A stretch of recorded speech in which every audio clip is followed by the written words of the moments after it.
सिंधु दरिया के पानी ते धाड़े ऐं सिंध जे ज़मीनी वालार खिलाफ़ पीर हमाद जान सरहंदी शकील खाइम खानी बाबिर ख़ासकिली जे सॾ ते शहरिन समारोह में आबादगारनि पंहिंजे कारोबार बंदि करे शटर बंद हड़ताल कई। एहतजाजी रैली कढी। नेशनल प्रेस क्लब समारोह रजिस्टर्ड आॾो पहुची एहतजाजी मुज़ाहिरो कयो वियो। मुज़ाहिरीन में हज़ारे माण्हुनि जी शिरकत। अॻवाननि पारां दमादम मस्त कलंदर। खिताब सिंधुअ जे पाणी ते धाड़ो नामंज़ूर।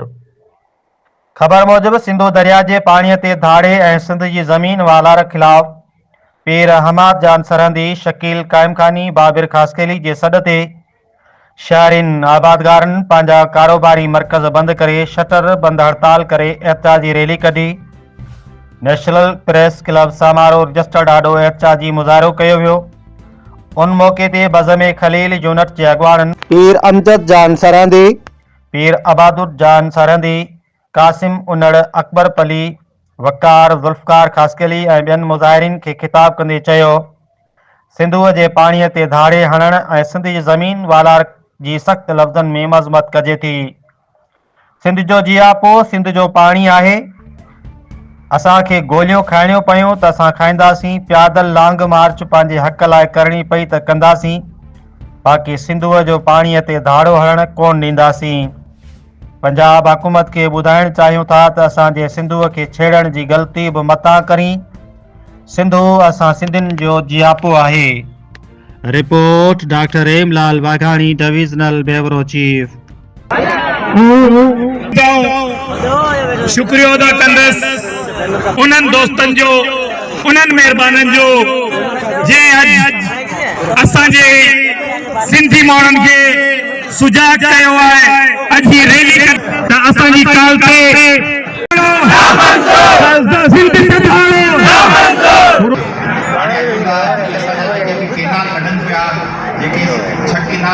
पंजाब की ॾाढी लड़नी है वो जोरी जबरदस्ती ये केनाल कढन पिया।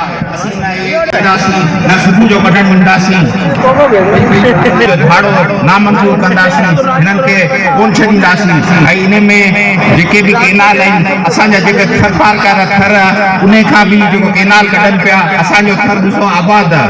ऐं हीअ जिथां बि केनाल कढनि पिया जुग जुग जियंदो रहंदो सिंधु हमदो रहंदो हाँ सिंधु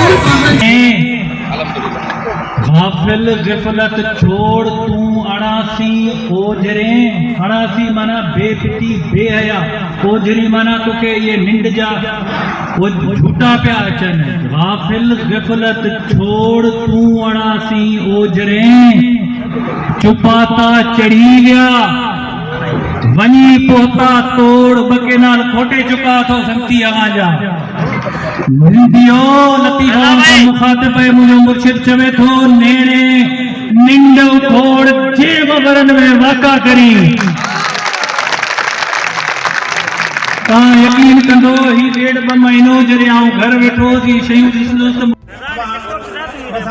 असां सिंधियुनि जो हक़ आहे, सिंध में रहण वारनि जो हक़ आहे, सिंध में हर माण्हू जो हक़ आहे।